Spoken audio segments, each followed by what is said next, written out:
नमस्कार दोस्तों, स्वागत है आपका आपके अपने YouTube चैनल नॉलेज क्लब पर। आज हम पढ़ने जा रहे हैं 22वां क्वेश्चन। पिछली क्लास में हमने रिवीजन की क्लास में प्रश्न 21 तक पढ़ा था। आज हम पढ़ेंगे 22 से पढ़ेंगे। तो स्टार्ट करते हैं आज का 22वां। भारतीय दंड संहिता कौन सी धारा दंगा को प्रभावित करती है? दंगा की परिभाषा किसमें दी गई है? धारा 159 में। दंगे को भारतीय दंड संहिता 159 में परिभाषित किया गया है, जबकि धारा 160 में दंगे के लिए दंड बताया गया है और धारा 161 निरसित हो चुका है, हटा दिया गया। और धारा 148 में घातक आयुध मतलब घातक हथियार रखने कर बलवा करने के संबंध में उपबंध दिया गया है। किसमें? धारा 148 में दिया गया है। तो अगला देखते हैं 23वां। लोक सेवक के लोक कृत्यों पब्लिक के काम में लोक सेवक गवर्नमेंट सर्वेंट के निर्वहन में बाधा डालने को 186 भारतीय दंड संहिता के अनुसार अपराध माना गया है। धारा 186 में क्या? लोक सेवक के कामों में टांग अड़ाना।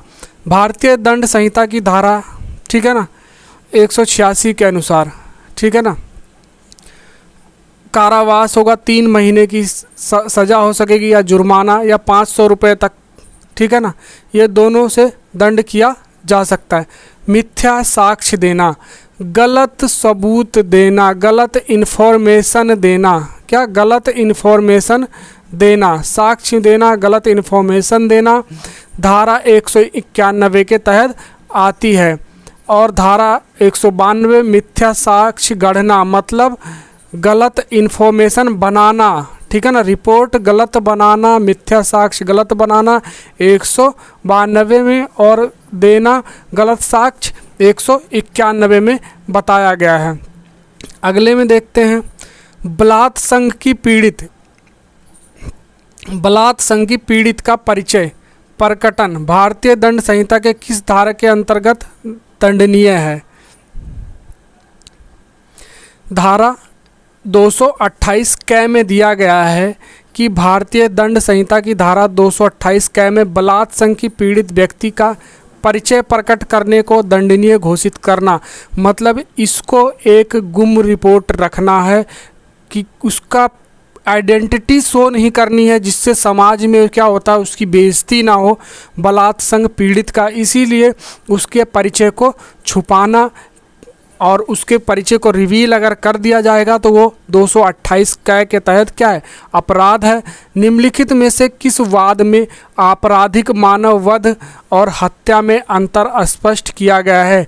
रेग बनाम गोविंदा केस है जिसमें मानव वध और हत्या में अंतर बताया गया है। रेग बनाम गोविंदा के बाद में भारतीय दंड संहिता की धारा 299 में इसका डेफिनेशन है सदोष मानववध। धारा 300 में हत्या मर्डर के बारे में बताया गया है। मेलविल जज इस मामले के न्यायाधीश थे, कौन से? रेग बनाम गोविंदा के। तो ये इम्पोर्टेंट है, इसको ध्यान रखेंगे आप लोग और आपके काम आ सकता है पेपर में। के.एम. नानावती बनाम state of Maharashtra. KM. Nanavati बनाम महाराष्ट्र स्टेट, ठीक है ना, स्टेट ऑफ महाराष्ट्र किस एक प्रमुख वाद है? किसके बीच में ये बहस का मुद्दा है? कौन सा केस बताता है ये? गंभीर यौन अचानक प्रकोपन के संबंध में, ठीक है ना, गंभीर यौन अचानक प्रकोपन के संबंध में बताता है KM. Nanavati state of Maharashtra. ये क्या कहता है? के.एम. नानावती बनाम स्टेट ऑफ महाराष्ट्र का वाद भारतीय दंड संहिता की धारा 300 हत्या के अपवाद 1 के अंतर्गत, अपवाद मतलब जिसमें छूट दी गई वो मान्य ना हो। धारा 300 में हत्या के बारे में बताया गया, लेकिन अपवाद 1 में क्या कहता है कि गंभीर यौन अचानक प्रकोपन से वो हत्या नहीं मानी जाएगी। तो ये बहस हुई थी, ये एक केस हुआ था के.एम. नानावती बनाम स्टेट ऑफ महाराष्ट्र। तो इस वाद में उच्चतम न्यायालय ने द्वारा गंभीर एवं अचानक प्रकोपन यानी ग्रेव एंड सडन प्रोवोकेशन के परीक्षण में सिद्धांत मतलब कुछ प्रतिपादित किए गए, कुछ रूल्स दिए गए हैं। और वो केस कौन से? KM नानावती बनाम स्टेट ऑफ महाराष्ट्र, बहुत ही इंपॉर्टेंट है। धारा 300 हत्या का है और उसमें अपवाद जो है छूट जो मिली है किसको? अत्यंत गंभीर एवं अचानक प्रकोपन के अंतर्गत। अगला है मृत्यु दंड। मृत्यु दंड बिरले में से विरलतम अपराध, रेयर एंड रेयरेस्ट केस, अपराधों में ही दिया जाना चाहिए। ये किसमें कहा गया है? बच्चन सिंह बनाम पंजाब राज्य में। किसमें कहा गया? बच्चन सिंह बनाम पंजाब राज्य में बिरले से बिरले रेयर और रेयरेस्ट केस के बारे में कहा गया। अब इसमें कहता है बच्चन सिंह बनाम राज्य पंजाब राज्य पर आधारित है।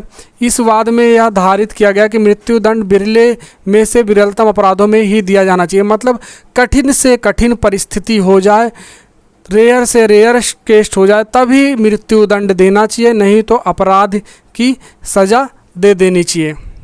भारतीय दंड संहिता किस धारा में दहेज मृत्यु संबंधी विधि अंतर्विष्ट है? 304 ख में बता रखा है दहेज मृत्यु संबंधित। तो भारतीय दंड संहिता की धारा 304 ख में दहेज मृत्यु संबंधी विधि अंतर्विष्ट है, जिसके अनुसार यहाँ किसी स्त्री की मृत्यु किसी दाह या शारीरिक क्षति द्वारा की जाती है, यानी उसको मार दिया जाता है, तो 7 वर्ष के भीतर उसको FIR करवाना जरूरी है। मृत्यु के कुछ पूर्व उसके पति ने या उसके पति के संबंधी ने दहेज की मांग की है तो और उसका साक्ष्य भी होना चाहिए कि उन्होंने दहेज मांगा है, तब फिर वो रिपोर्ट लिखी जाएगी और सज़ा इसमें 7 वर्ष से कम की नहीं होगी। ठीक है ना। अगला देखते हैं, इतना याद रखिए 304 ख में दहेज मृत्यु के बारे में बताया गया है। भारतीय दंड संहिता की किस धारा में फिरौती के लिए व्यापहरण का उपबंध है? ठीक है ना। पैसे लेके पैसे मांगना 364 क में है। किस में है? 364 क में है फिरौती के लिए व्यापहरण का उपबंध। 364 क में मतलब पैसे ले के लिए अपहरण करना। निम्नलिखित वादों में से किस वाद में लैंगिक उत्पीड़न के शमन के लिए उच्चतम न्यायालय में महत्वपूर्ण मार्गदर्शक सिद्धांत दिए हैं? विशाखा बनाम राजस्थान राज्य। विशाखा बनाम राजस्थान राज्य AIR 1997 सू को 3011 के वाद में लिखा गया है। उच्चतम न्यायालय के 3 न्यायाधीशों की टीम थी। पीठ में श्रमजीवी महिलाओं के प्रति होने वाले लैंगिक उत्पीड़न के बारे में मार्गदर्शन दिया है कि इनके साथ अगर ऐसी कोई घटना होती है तो अपराध माना जाएगा। श्रमजीवी महिलाएं जो लेबर हैं, जो काम करती हैं महिलाएं, उनके साथ अगर लैंगिक उत्पीड़न होता है तो ये कहाँ पे देखने को मिलता है? विशाखा बनाम राजस्थान राज्य केस है, उसमें बताया गया है इसके बारे में। अगला देखते, भारतीय दंड संहिता में चोरी धारा 378। भारतीय दंड संहिता में चोरी धारा 378A।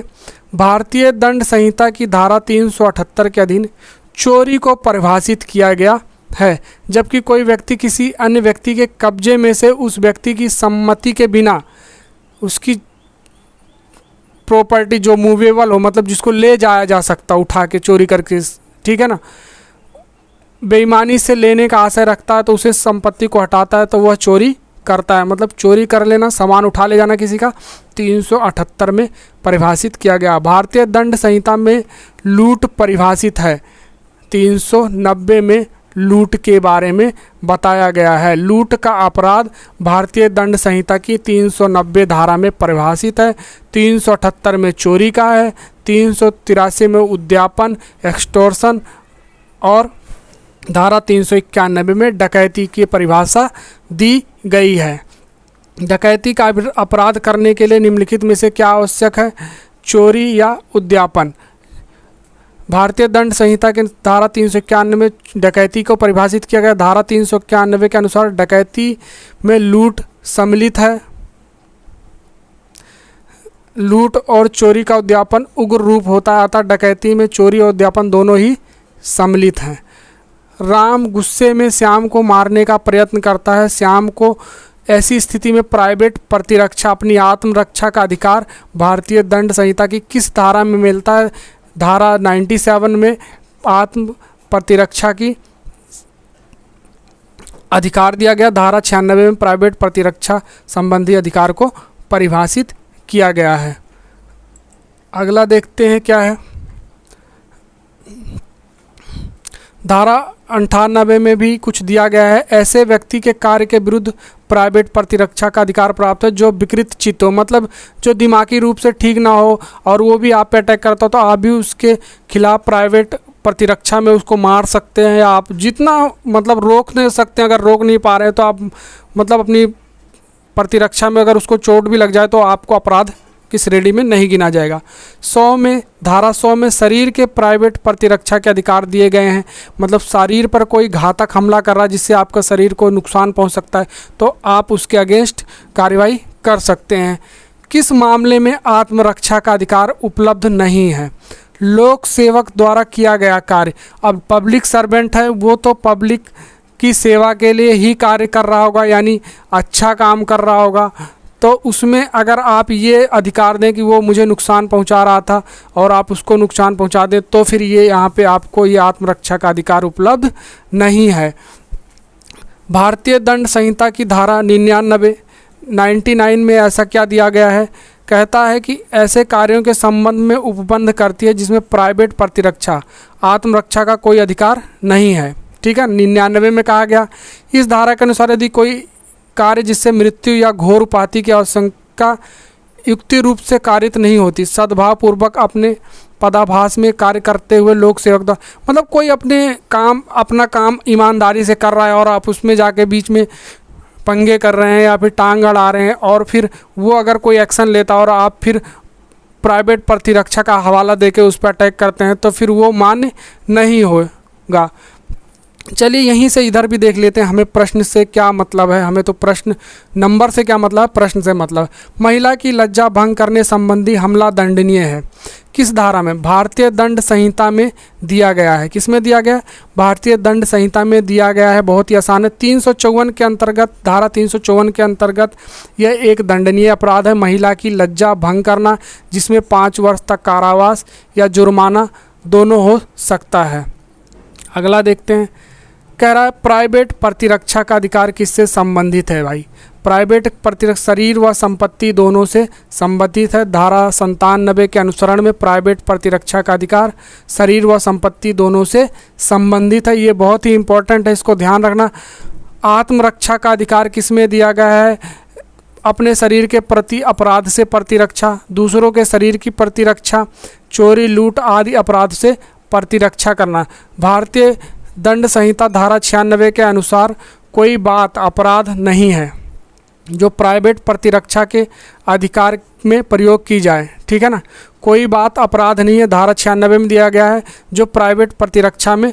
कैसे? भारतीय दंड संहिता धारा 96 से धारा 106 में प्राइवेट प्रतिरक्षा के बारे में बताया गया है।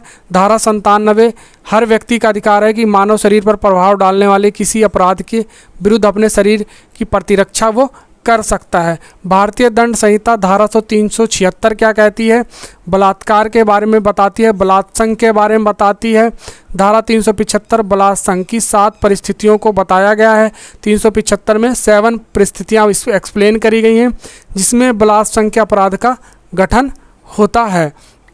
अगला है भारतीय दंड संहिता की किस धारा में आपराधिक षड्यंत्र को परिभाषित किया गया है?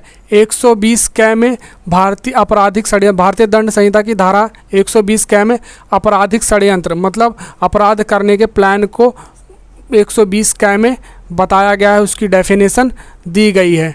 ठीक है ना, तो आज के लिए इतना ही है आज के प्रैक्टिस सेट से। तो मिलते हैं आपके साथ अगले वीडियो में, तब तक के लिए नमस्कार।